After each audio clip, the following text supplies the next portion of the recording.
आज आपका चैप्टर है स्ट्रेट लाइन। स्ट्रेट लाइन जिसे बोलते हैं सरल रेखा, बहुत इंपॉर्टेंट चैप्टर है, इससे क्वेश्चन आता ही है। ठीक है, सरल रेखा में सबसे पहले सरल रेखा का सामान्य समीकरण, जनरल समीकरण, इस तरीके से भी हमें प्लेन दे रखे होते हैं और हम उससे क्या निकालते हैं, सरल रेखा। खैर छोड़िए इसे।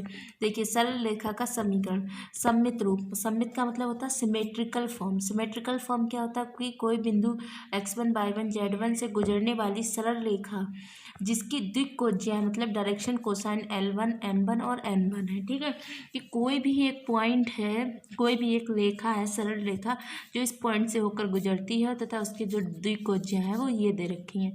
ठीक, तब हम उसको equation of straight line in symmetrical form. Symmetrical form में हमारी इक्वेशन क्या होती है, ये x1 माइनस एक्स माइनस का x1 upon L, by minus का y1 अपॉन एम। बहुत इंपॉर्टेंट, हर क्वेश्चन में ये वाली फॉर्म लगेगी। y1 minus y1 upon M, z1 upon N, L M N द्विकोणीय direction cosine x1 y1 z1 क्या है, पॉइंट है। ठीक, अब देखिए सबसे पहले अगर ये लाइन x अक्ष का समीकरण मतलब x अक्ष पर है तो x अक्ष रहेगा, बाई जेड क्या रहेगा, 0। तब हमारी ये इक्वेशन बने, मतलब इसके पॉइंट ये निकलेंगे। बाई एक्स पर है तब हमारे लाइन के पॉइंट क्या निकलेंगे, 0,1,0। बाई पर है तो एक्स जेड 0, जेड एक्स पर है तो हमारा एक्स बाई 0 और जेड 1। तो इसके हमारे डायरेक्शन कोसाइन जो है वो इस तरीके से निकलेंगे। डायरेक्शन कोसाइन 1,0 एक्स एक्स पर, बाई पर 0,10 और जेड एक्स पर हमारे बनेंगे 0,0,1। ठीक, अब देखिए coordinates of a point on a line. Line पर जो एक पॉइंट है उसके कोऑर्डिनेट कैसे निकालते हैं। जो हमें लाइन दे रखी है उसे हम उसके इक्वल रख लेंगे r। ठीक, r रखने पर क्या, सबसे पहले इसको इसके इक्वल रखेंगे तो x की वैल्यू निकालेंगे, y को इसके इक्वल रखेंगे तो y की वैल्यू निकालेंगे, और z को रखेंगे तो z की निकालेंगे। तो ये हमारे कोऑर्डिनेट निकल आए लाइन के कोऑर्डिनेट निकल के आए हैं।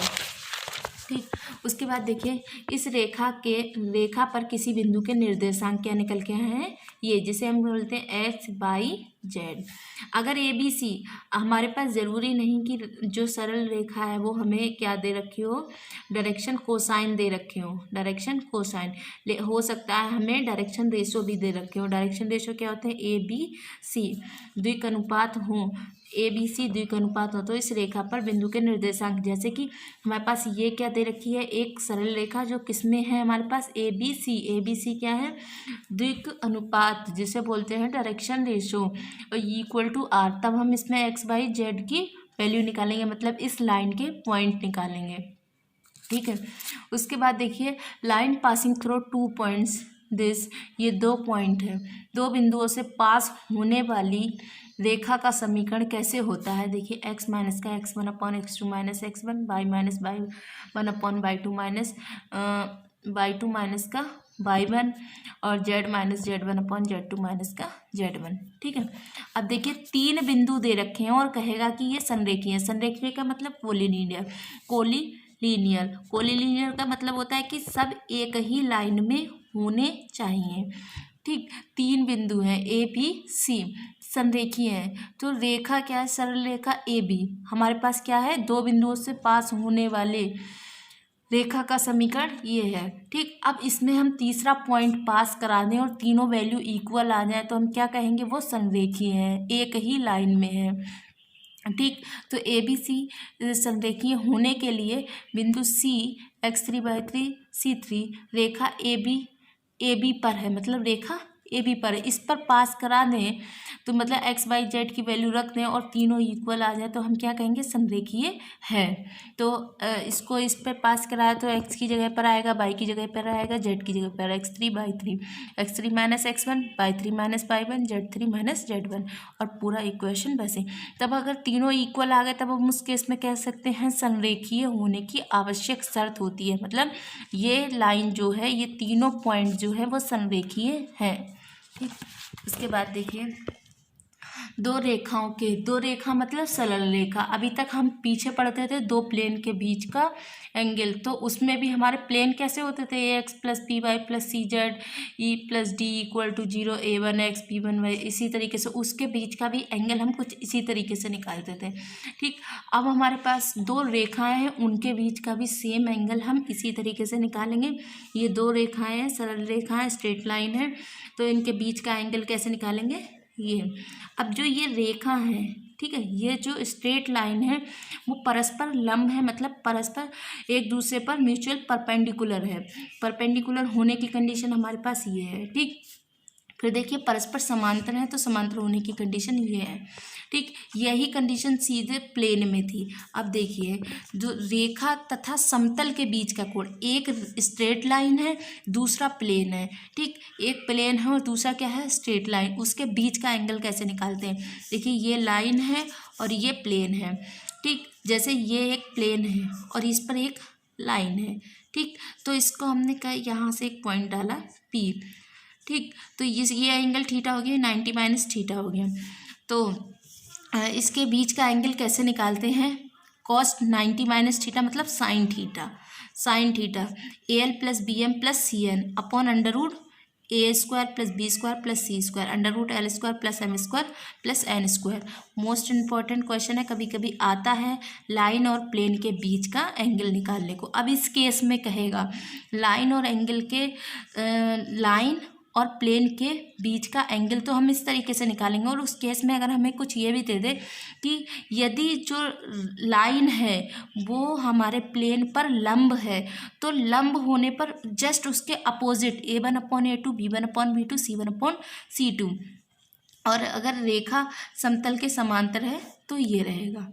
ठीक, हो सकता है हमारे पास ये L1 M1 ना दे रखा हो, ये रेखा हमारी डायरेक्शन रेशो में दे रखी हो, तब इन्होंने ये केस ले लिया। ठीक, हो A1/A2, इसके नीचे A1/L लिख सकते हैं, B1/M लिख सकते हैं, C1/N लिख सकते हैं।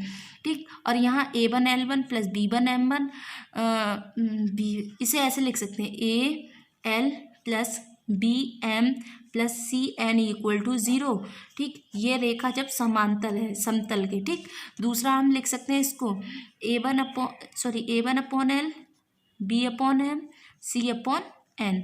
ये रेखा जब प्लेन जो लाइन है वो प्लेन पर क्या है, परपेंडिकुलर, तब ये कंडीशन है, और जब लाइन है प्लेन के पैरेलल तब कंडीशन हमारी ये रहेगी। ठीक, अब देखिए perpendicular distance of a point from a line, दिए गए बिंदु से रेखा की लंब दूरी। ये कोई पॉइंट है, ठीक है, और ये कोई एक लाइन है। लाइन क्या है, x माइनस अल्फा, वही उसी फॉर्म में, सिमेट्रिकल फॉर्म में। ठीक, और ये इस लाइन पर पॉइंट P से कोई परपेंडिकुलर ड्रॉ करा वो क्या है, पॉइंट Q। ठीक, इस पर ये 90 डिग्री बनाएगा जब परपेंडिकुलर है। ठीक, तो point P x1 y1 z1। तो इसके पॉइंट कैसे निकालेंगे, इस लाइन के पॉइंट कैसे निकालते हैं, हम R रख के निकालते हैं। तो alpha plus AR comma beta plus BR comma gamma plus CR। ठीक, इसके पॉइंट हो गए Q। दिए गए बिंदु P x1 y1 z1 तथा सरल रेखा AB, सरल रेखा AB, इसके पॉइंट हमारे ये निकले आए। अब देखिए क्या कह रहा है, PQ AB पर परपेंडिकुलर है, PQ AB पर परपेंडिकुलर है। तब हमने क्या पढ़ा है, जो ये लाइन है और दूसरी लाइन पर परपेंडिकुलर है, तब कंडीशन क्या कहते हैं, दो लाइन एक दूसरे पर परपेंडिकुलर है, तब कंडीशन हमारी क्या होती है, direction ratio A1A2 plus B1B2 plus C1C2 equal to 0। ठीक, क्या होता है, यही कंडीशन होती है जब दो लाइन एक दूसरे पर परपेंडिकुलर है। तब ये तो रेशो है ना, डायरेक्शन रेशो, तो डायरेक्शन रेशो एक तो ये मिल गए A1 ABC। ठीक, ये तो एक तरीके से मान लो A1 B1 C1। ठीक, अब दूसरे पास हमारे पास ये पॉइंट दे रखे हैं Q। ठीक, अब रेखा PQ, अब हम इसके द्विक निकालें, इस लाइन के द्विक कैसे निकालें, डायरेक्शन रेशो कैसे निकालते हैं, हम कैसे निकालते हैं, x2 minus x1 y2 minus y1 z2 minus z1।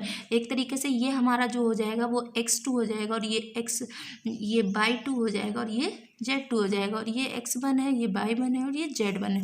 तब हम इस PQ के डायरेक्शन रेशो निकालेंगे। हमने पीछे बताया भी है आपको, x2 माइनस का x1, y2 माइनस का y1, z2 माइनस का z1। ठीक, इसी तरीके से ये x2 है, ये x1 है, ये निकल गए हमारे क्या, डायरेक्शन रेशो। इसको हम लिख सकते हैं A2, B2 और C2। और ये हमारे पास क्या है, A1 B1 C1। तो कंडीशन हमारी क्या है, A1 A2 B1 B2 C1 C2 जब परपेंडिकुलर होने की। तो A1 की जगह A और A2 की जगह पर ये इस तरीके से लगाया और 0 लगा। अब इसमें हमने सबको सिंप्लीफिकेशन करके R को एक तरफ निकाला। तो हमने क्या निकाला, जो इसकी डिस्टेंस है, डिस्टेंस क्या है, R, क्या है, R की वैल्यू क्या आई है, इस तरीके से आई है। अब आपको इस तरीके का क्वेश्चन देगा तो सिमिलरली बिल्कुल ऐसे ही निकालना है। ठीक, अब R की वैल्यू निकल आई है हमारी, तो R की वैल्यू जो निकल के आई है वो हम इन पॉइंट में लगा देंगे। ये तो चलो एक फॉर्म मतलब डेरिवेशन फॉर्म में निकल के आई है। अभी कोई क्वेश्चन देंगे तो उसमें सिंपल सी वैल्यू निकल के आएगी। तो R की वैल्यू इधर सब में लगा देंगे तो हमारे पॉइंट निकल जाएंगे। ठीक, अब देखिए स्क्यू लाइन क्या होती है, दो तिरछी लाइन, जो ऐसे तिरछी लाइन जो होती हैं, जो ना तो एक दूसरे के समांतर होती हैं, ना ही एक दूसरे को काटती होती हैं, ना ही वो एक तल में स्थित होती हैं।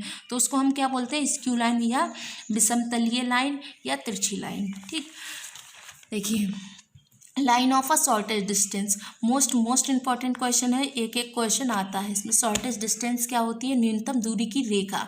दो तिरछी लाइन है, दो स्क्यू लाइन है, उनके बीच एक परपेंडिकुलर लाइन ड्रॉ की, उसको ही हम बोलते हैं कि लाइन ऑफ शॉर्टेज डिस्टेंस। इसकी जो हम डिस्टेंस निकालेंगे उसे हम बोलते हैं SD मतलब शॉर्टेज डिस्टेंस, और जो ये पूरी लाइन होती है इसे हम बोलते हैं लाइन ऑफ शॉर्टेज डिस्टेंस, जिसे हिंदी में बोलते हैं न्यूनतम दूरी की रेखा।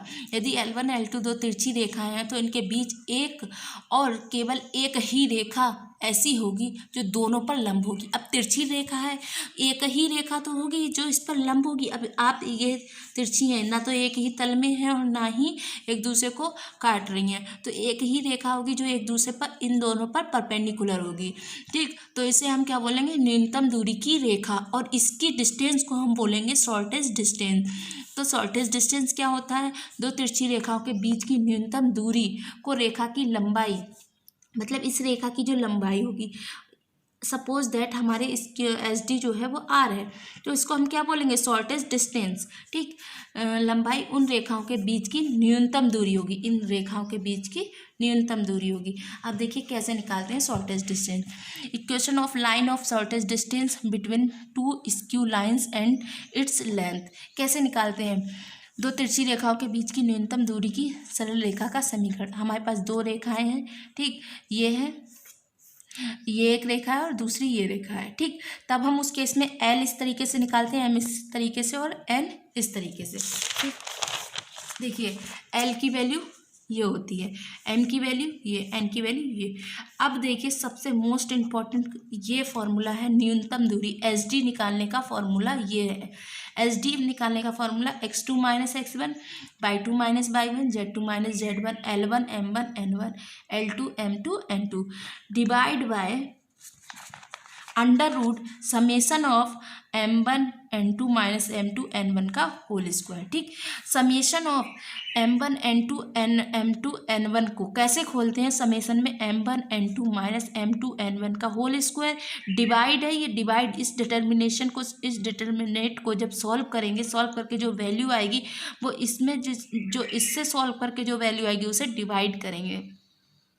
तो M1 N2 M2 N1 इसके समेशन को हम इस तरीके से खोलते हैं। ठीक, अगर न्यूनतम दूरी की रेखा का समीकरण, समतल का समीकरण जिसमें रेखा PQ तथा AB पर स्थित है, तब हमारा ये रहेगा 0। उस समतल का समीकरण जिसमें रेखा RS तथा CD पर स्थित है, तो उस पर हमारा ये रहेगा। ठीक है, अब क्वेश्चन के अब देखिए क्या कह रहा है, यदि रेखा L1 L2 प्रतिच्छेदित होंगी, मतलब एक दूसरे को इंटरसेक्ट करेंगी, एक दूसरे को इंटरसेक्ट करेंगी, तो उनके बीच की जो डिस्टेंस होगी वो 0 रहेगी। मतलब यह वो तिरछी रेखाएं नहीं होंगी, क्योंकि तिरछी रेखाएं तो आपस में एक दूसरे को कट नहीं करती हैं, इंटरसेक्ट नहीं करती हैं, प्रतिच्छेद नहीं करती हैं। तो अगर प्रतिच्छेद करेंगी तो उनके बीच की न्यूनतम दूरी कितनी रहेगी? 0। प्रतिच्छेद नहीं करेंगी तो डिटर्मिनेंट जो है वो नॉट इक्वल टू 0, मतलब कोई ना कोई वैल्यू आएगी उस बिंदु के निर्देशांक। चलिए आगे बताते हैं इसके। Thank you.